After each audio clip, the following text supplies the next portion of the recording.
Alors, bonsoir Thierry Dussautoir. Bonsoir Laurent. Merci d'être avec nous, ancien capitaine de Toulouse et du 15 de France bien évidemment. Les Bleus reçoivent les Anglais au Stade de France demain, c'est un gros morceau, on va se parler très franchement Thierry. Est-ce qu'on peut les battre ? Oui, on peut les battre, c'est toujours possible dans le sport et surtout dans le rugby. Maintenant, ce serait complètement idiot de ma part de nier que l'équipe d'Angleterre est ultra favorite pour ce match demain. Donc, y compris à la maison, on aura du mal à résister, c'est ça que j'entends ? Écoutez, les Anglais ont très peu perdu ces dernières années. Et nous beaucoup. Il faut savoir que voilà, l'équipe de France est en difficulté depuis de nombreuses années aussi.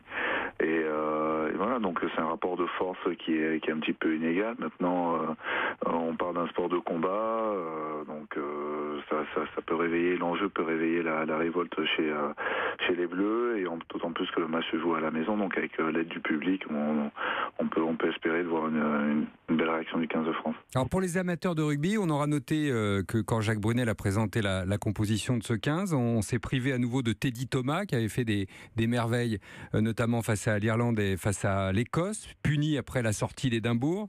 Est-ce qu'on peut se payer le luxe de laisser notre meilleur marqueur en tribune face à des clients comme les Anglais ? Bon, pour le coup, il y a deux écoles. Effectivement, on peut penser que c'est l'un des joueurs en forme du 15 de France. Maintenant, je pense que Jacques Brunel a une discipline de groupe qu'il doit maintenir. Enfin, vous n'êtes jamais sorti, vous, après un match, Thierry ? Si, ça m'est arrivé. En revanche, quand je faisais le mur, je faisais attention de ne pas me faire prendre et pas de me faire remarquer. Donc, je pense que... Pas vu, pas pris, vu pris.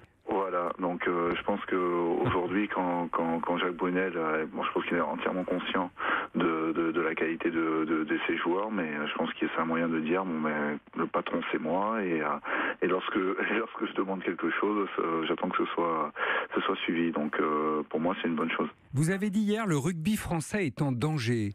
D'abord, est-ce que vous trouvez qu'il y a trop d'attentes autour de ces Bleus ? Alors, je veux dire, l'attente autour du 15 de France, elle est légitime. Maintenant, ce qui est un peu difficile et qu'on oublie parfois, c'est que le 15 de France a le même nom, mais ce sont pas les mêmes joueurs. C'est-à-dire que depuis 2-3 ans, effectivement, l'équipe de France gagne peu, mais ce sont pas réellement les mêmes joueurs qui perdent à chaque fois. Donc, lorsque vous êtes... Vous voulez dire que les effectifs tournent trop souvent ? Les effectifs tournent souvent pour parfois du sélectionneur, mais aussi parce que les joueurs se blessent. Et lorsque vous êtes un jeune joueur et que vous arrivez en équipe de France, déjà c'est assez impressionnant.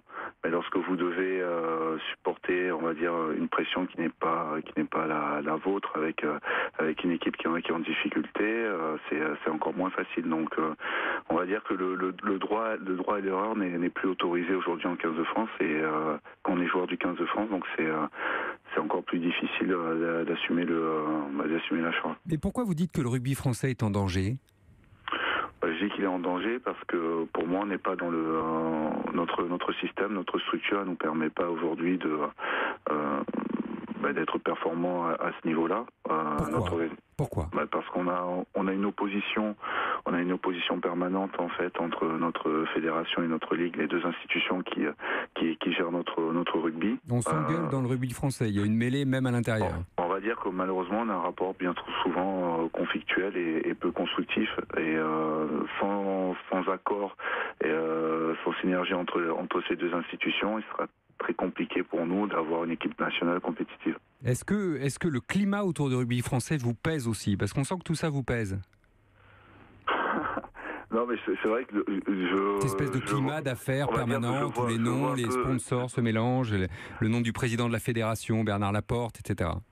Non, mais je le vois un peu de l'extérieur maintenant, étant donné que j'ai fait un pas de côté et que je suis plus acteur. Et c'est vrai que je trouve que depuis un certain temps, on parle que très peu de sport finalement, ou quand on en parle, c'est de façon extrêmement négative. Et je pense que l'image du rugby, qui avait une image très positive, en train de perdre du terrain petit à petit. Je suis pas sûr que les acteurs s'en rendent véritablement compte, prennent conscience de cela, et c'est ce que je trouve dommage. Vous avez peur que ça ne donne pas envie aux gosses de s'inscrire dans un club de rugby ? Vous savez, les gosses, ils regardent les joueurs avec des grands yeux, donc souvent il y a la passion qui parle et le rêve aussi. C'est souvent les parents plutôt qui n'ont pas forcément envie de mettre leurs enfants aujourd'hui. Et puis aussi les spectateurs qui se détournent petit à petit du rugby. Donc oui, effectivement, ça me fait de la peine parce que c'est mon sport et que c'est un sport qui mérite d'être à une autre place. Merci beaucoup Thierry Dussautoir d'avoir été avec nous. Vous avez été un très grand capitaine du 15 de France, on le sait. On espère retrouver des capitaines à votre niveau bientôt, mais vous nous le disiez, il faut les laisser grandir un peu. C'est ça que je retiens. Ouais, exactement. Il faut leur laisser le temps et surtout le droit à l'erreur. Merci beaucoup, on retient ce droit à l'erreur.